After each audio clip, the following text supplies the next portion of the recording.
یہ ہے اجازی آفیشل، یہاں آپ کو حمد و نعت اور تقاریر دیکھنے کو ملے گی۔ بسم اللہ الرحمن الرحیم۔ ایک حدیث قدسی ہے کہ میدان محشر میں اللہ تبارک و تعالی اپنے ایک بندے سے فرمائیں گے، یا ابن آدم مرضت فلم تعدنی، اے آدم کے بیٹے، دنیا میں بیمار ہوا، آپ نے میری بیمار پرسی نہیں کی۔ بندہ کہے گا، یا ربی کیف اعوذ وانت رب العالمین، اے اللہ میں کیسے آپ کی بیمار پرسی کروں، آپ تو رب العالمین ہیں، بیماری سے پاک ہیں، منزہ ہیں، میں کیسے آپ کی عیادت کرتا۔ اللہ تبارک و تعالیٰ فرمائیں گے، اما علمت ان عبدی فلانا مرض، کیا تجھے نہیں معلوم کہ میرا فلاں بندہ بیمار ہوا؟ اگر آپ اس کی عیادت کرتے، اس کی بیمار پرسی کرتے، لوجدتنی عنده، تو مجھے اس بندے کے پاس پاتے۔ یہ معیت خاص ہے، قرب خاص ہے، اس کی طرف اشارہ کیا گیا ہے۔ بعض حضرات نے تعویل فرمائی کہ اللہ کی رحمتوں کو آپ پا لیتے، اللہ کی مدد اور نصرتوں کو پا لیتے۔ میرے قابل قدر بزرگوں، بیمار خواہ غریب ہو، خواہ مالدار ہو، پڑوسی ہو یا دور کا ہو، اس کی عیادت کرنے سے اللہ تبارک و تعالی کا قرب خاص عطا ہوتا ہے۔ ایک حدیث میں آتا ہے کہ صبح کے وقت اگر بیمار پرسی کی جائے تو صبح سے شام تک 70,000 فرشتے عیادت کرنے والے کے لیے مغفرت کی دعا کرتے ہیں۔ اب وہ شام کو عیادت کرے تو شام سے صبح تک 70,000 فرشتے اس کے لیے دعائیں مغفرت کرتے ہیں۔ ایک اور روایت میں ہے کہ جب آدمی بیمار پرسی کرتا ہے، جب تک کہ وہ بیمار کے پاس رہے، وہ فی خلفت الجنہ، تو وہ عیادت کرنے والا جنت کے پھل، جنت کے فروٹوں میں ہوتا ہے۔ عیادت بہت اہم عمل ہے، اللہ تبارک و تعالی اس کے بدلے میں قرب خاص عطا فرماتے ہیں۔ اس لیے میری درخواست ہے، جس کی عیادت کی جائے اس نے آپ کی عیادت کی ہو نہ کی ہو، غریب ہو مالدار ہو، تمام صورتوں میں عیادت کا، بیمار پرسی کا اہتمام ہو۔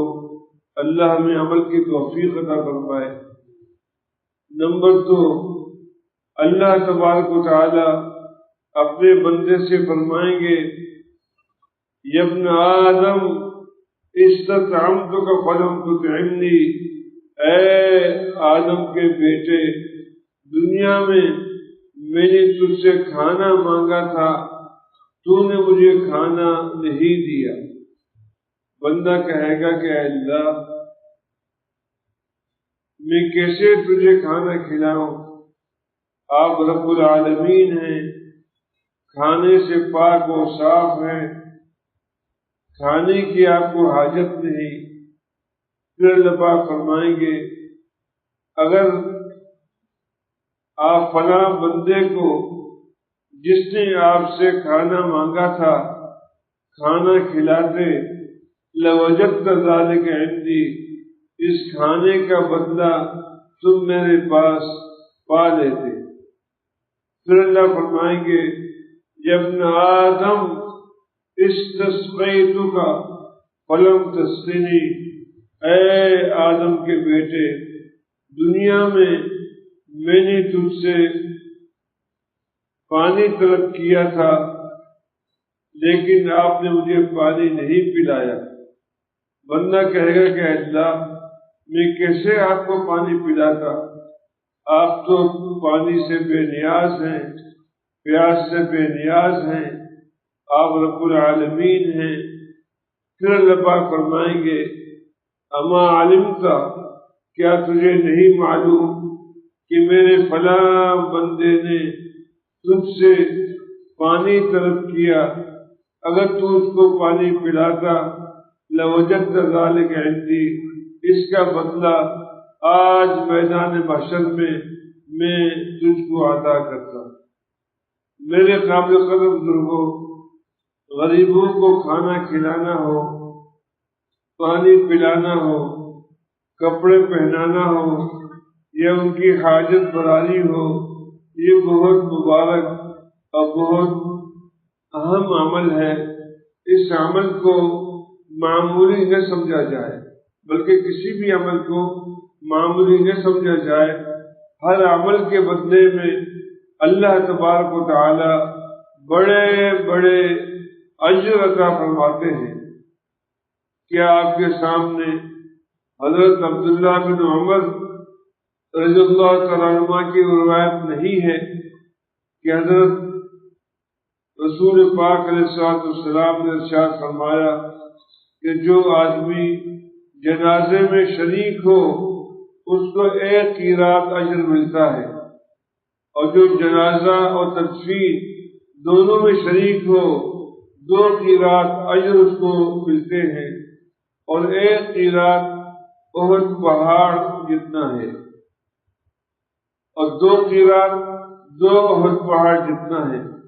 کہاں یہ 10-15 منٹ جس میں آپ نے اپنا وقت گزارا، جنازہ آپ نے پڑھا، تدفین میں آپ شریک ہوئے، بظاہر احد پہاڑ کے وزن میں اور ان میں کوئی مطابقت ہے ہی نہیں، لیکن یہ اللہ تبارک و تعالیٰ کا فضل ہے کہ یجازی علی العمل القلیل الاجر الجزیل، کہ اللہ تبارک و تعالیٰ تھوڑے عمل پر بڑے بڑے اجر عطا فرماتے ہیں۔ غزوہ بدر کے موقع پر روایت حضرت عبداللہ بن مسعود رضی اللہ تعالیٰ عنہ کی ہے، غزوہ بدر کے موقع پر مسلمانوں کے پاس سواریاں بہت کم تھی، اس لیے سواریوں کو تقسیم کیا گیا تھا۔ تو ایک اونٹ پر رسول پاک علیہ الصلوۃ والسلام، حضرت ابو لبابہ رضی اللہ تعالیٰ عنہ، حضرت علی بن ابی طالب کرم اللہ وجہہ، یہ تینوں ایک اونٹ کا حصہ آیا تینوں کے لیے۔ تو رسول پاک علیہ الصلوۃ والسلام اونٹ پہ سوار ہوئے، باری باری سب کو سوار ہونا تھا۔ جب آپ کی باری ختم ہوئی، حضرت ابو لبابہ، حضرت علی، ان کی باری آئی تو رسول پاک علیہ الصلوۃ والسلام سواری سے نیچے اتر گئے، اور ابو لبابہ یا حضرت علی سے فرمایا اب تمہاری باری ہے۔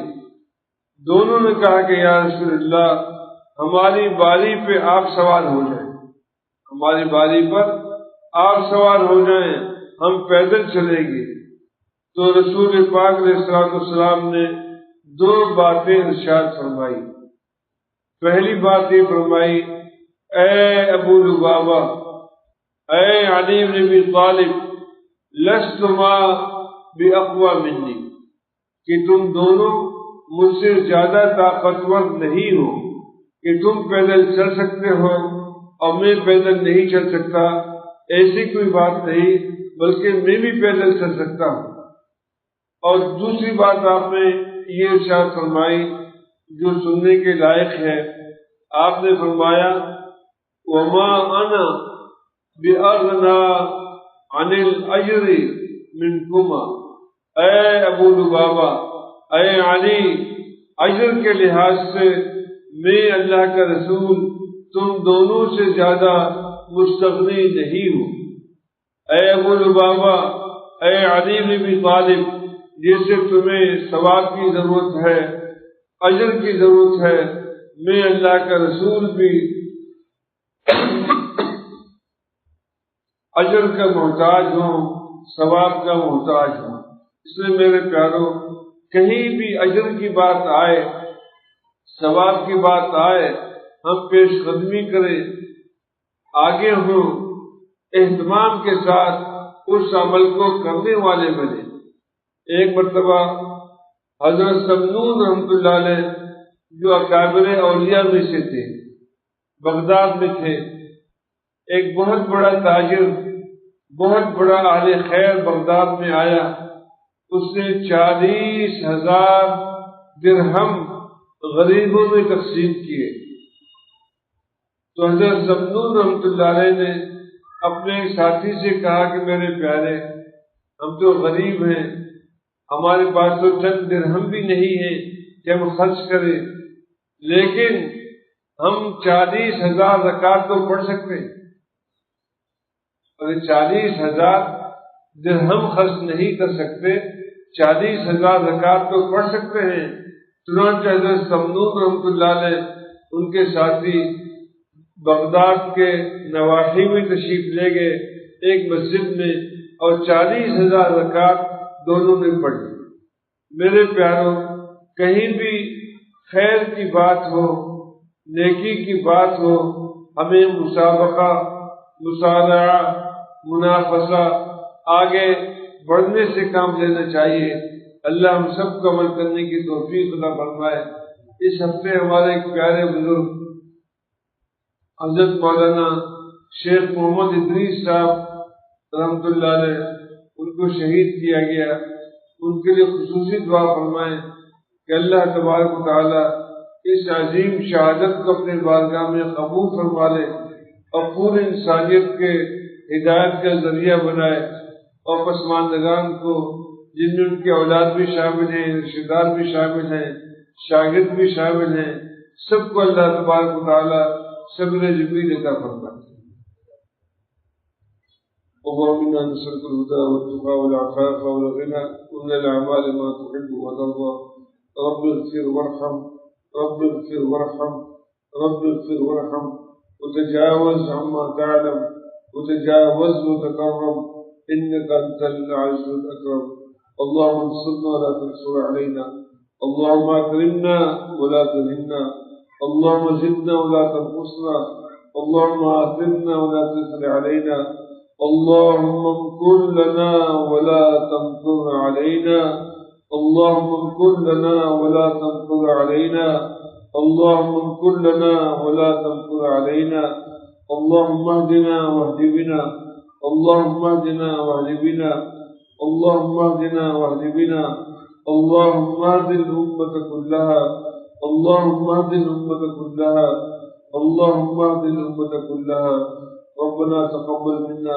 إنك أنت السميع العليم وتب علينا إنك أنت التواب الرحيم وصلى الله تعالى وسلم على خير خلقه محمد وعلى آله وصحبه أجمعين برحمتك يا أرحم الراحمين۔